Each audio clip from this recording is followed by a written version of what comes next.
Maghihiwalay na nga ba talaga sila? Lalong-lalo na kapag sinabi ni Tyrone niya sa kanyang mama na ayaw na niya kay Vince. Kaya napakasakit na panoorin itong eksenang ito kasi meron ng issue na hiwalay. Kung ikaw ang nasa sitwasyon ni Tony Fowler tapos sasabihin ng anak mo na ayaw na niya sa boyfriend mo, hihiwalayan mo pa ba ang boyfriend mo? Or pwede niyo pang pag-usapan? Hindi pa kasama sa Tyrone. Hindi kasama sa Tyrone. Hindi si Tyrone. Bakit ako ba?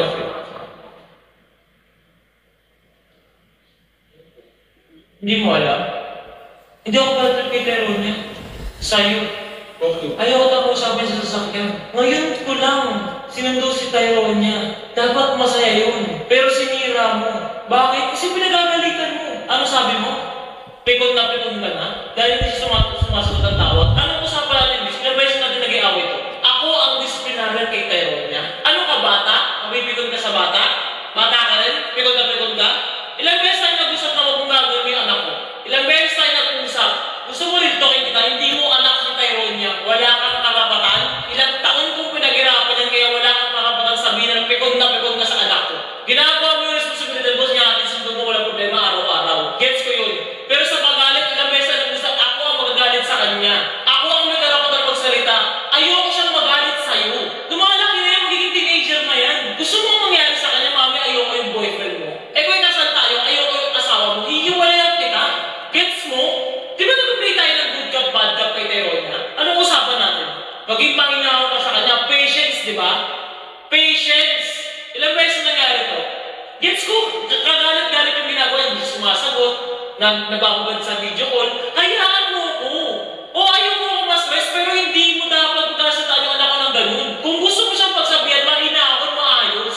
Ilang taon na yun dumating ka sa amin, Vince? Ilang taon na? Kaya kapag pagdating sa paghihirap, kung nahihirapan ka na, sabi ko sa bibigyan ka ng way out, huwag mong ginagawa yung anak ko. Ilang beses na ito nabubulong na ako sa'yo. Ang dahil maghiga ka na naman, dahil nasasaktan ka na naman, dahil ganito ganyan. Masasaktan ka pero pasensya. Di ba sinabi ko yan sa'yo? Di ba? Kapag hindi ka makapagsalita, ba't hindi mo pagtago sarili mo? Kasi may camera. Hindi ka patapos. Katapos na ako. Ako naman, side ko naman. Oh. Sa araw-araw na pagsusundo ko kay Tyrone niya, jowa, kung bakit gano'n yung naging reaction ko, ilang weeks na siyang consistent na gano'n. Eh, hindi na siya sumasagot sa call ko. Hindi na talaga. Kausapin mo ng maayos. Ilang beses ko na siya kinausap ng maayos. Eh di sabihin mo sa akin, di ba usapan natin yun? Kung sasabihin ko sa'yo, ang sasabihin mo lang naman, hayaan na eh. Jowa, wala ka na lang ginagawa action kay Tyrone niya ngayon. So, kakausapin mo siya ng gano'n? Hindi! Sinabi ko kay Tyrone niya, anak, magagalit na ako talaga pag hindi ka pa sumagot ng maraming call. Kalmado mo siya kinakausap ng mga nakaraan. Siyempre, tayo na sinububutukan ni Madam Gemma pag may sumasamang nangyari niya. Isumbong mo sa akin, kung wala akong panahon, isumbong mo kay Ate Marie. Sinusumbong ko rin kay Ate Marie, wala na rin panahon masyado si Ate. Alam mo yan. Nakap mo si Ate Marie. So that gives you the right para pagtaasan ng boses yung anak ko? Hindi, sa part na yun, pasensya na. Kung nag-overstep ako, sige, pasensya na, Yoga. This is not the first time, Vince. Matagal na yan. Oo, Hindi sige. the first time, hindi ko sa beses, maraming Oo, beses sige. na. Pag-open ka sa akin na pasensya na, ganito, ganyan, hindi ko na kaya i-take. Hindi ko na kaya i-take. Ganito kasi yan. Mag-explain ulit ako. Iinahon ako at siyempre nasa gitna ako, Yoga. Pagka papunta na siya sa Tyrone sa'yo na masistress ka na, siyempre gusto ko lang mapigilan. Exactly na usapan natin. Kaya nga eh, siyempre Jowa, isipin mo rin yung sitwasyon ko na nakagitna ako. Isipin mo rin yun. Sa tinataas mo ngayon, try mo rin munang babaan yung sitwasyon ko ngayon. Hindi na ako bababa sa'yo. Hindi, ito lang yan eh. Lagi kang galit.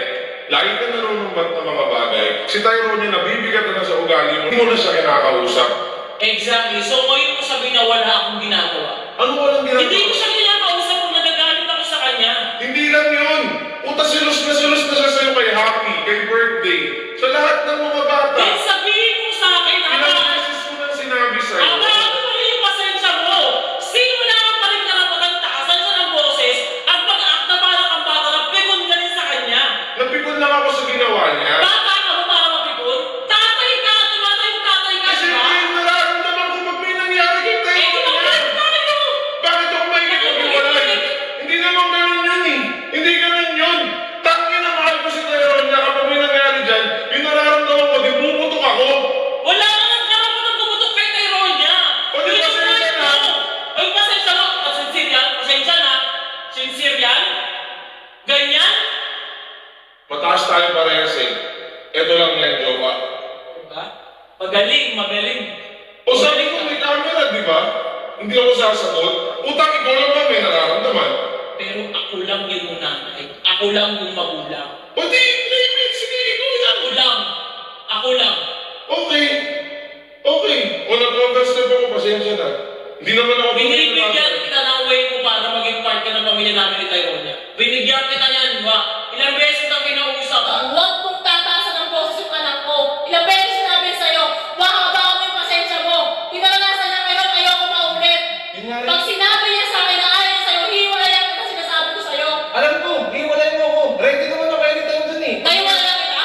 Pag ayaw mo yung tayo niya, wala naman ako. Ganun na yun. Kung ako ito nga, kaya kita kinakausap para huwag tayo pumunta doon. Ayoko rin pumunta doon. Pero ang gusto ko lang maramdaman mo, jowa, under na ako sa'yo. Yung mga pinupunto ko minsan sinasalag mo. Yung nararamdaman ko ganito sa pagiging tatay, pasensya na ako napasigaw ako kasi natatakot lang din ako may masamang mangyari sa kanya. Puta, ilan kayo? Jowa, sa ilang linggo at ilang months, sige kalmado ako kay Tyronia. Bilang isang magulang, masakit talaga na malaman mo na yung anak mo or yung mga anak mo ay pinagtataasan ng boses ng kahit sino man yan. Regardless kung boyfriend mo, kapatid mo, or relative, yung mga ganon. Kasi parang ikaw na rin yung nasasaktan kapag nalaman mo na pinapagalitan or tinataasan ng boses yung anak mo. So, naiintindihan natin yung reaction ni Tony Fowler dito. So, kinonfront niya yung kanyang boyfriend na syempre nasaktan siya kasi tinaasan ng boses ng boyfriend niya yung anak na. Tapos, yung the other side of the story naman na merong rason din si boyfriend niya, si Vince, kung bakit tinaasan niya ng boses na hindi niya sinasadya dahil nga ayon sa kwento niya, basing sa video na yan, is kapag tinatawagan niya si Tyronia tuwing sinusundo niya sa school ay hindi niya sinasagot. Siguro baka busy sa school or meron pang extracurricular activity kaya siguro baka hindi niya sinasagot agad. So, yun yung isang reason kung bakit medyo siguro hindi natin alam kung ano pa yung mga reasons kaya nagalit o kaya tinaasan niya ng boses yung anak ni Tony Fowler. At isa pa dito ay yung issue tungkol sa threats na hiwalayan. At nabanggit nga ni Tony Fowler sa video na kapag ayaw na daw ni Tyronia ang kanyang boyfriend, then ihiwalayan na niya si Vince na yung boyfriend niya ngayon, no? Tapos, in-expect din ni Vince na baka mahantong nga sa ganon, sa issue ng threats of hiwalayan. Kasi ayon kay Tony Fowler na ayaw nilang mangyari yung nangyari sa past dun sa biological father ni Tyronia. So, nakakalungkot lang kasi medyo lumalalim na no yung ganitong klaseng confrontation na talagang meron na yung threats na hiwalayan.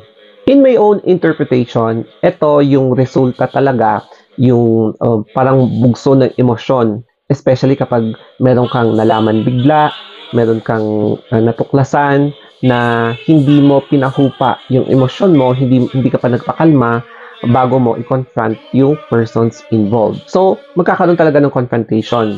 And siguro ang lesson dito is, importante talaga na hintayin mo na humupa yung emosyon mo hanggang sa medyo kalmado ka na, and that's the time na kausapin mo yung taong involved na kung saan connected siya sa mga isyong nalaman mo or natuklasan mo. For sure naman, siguro after nilang magpakalma, aayusin nila yung confrontation na to kasi medyo masakit yung mga binitawan nilang salita sa isa't isa. So, I think pag-uusapan ulit nila yan either with camera or off-cam. So, I am hoping for the best. Sana magkaayos sila dahil sa isyong ito. Okay, so thank you for watching. Have a nice day and sana nakarelate kayo.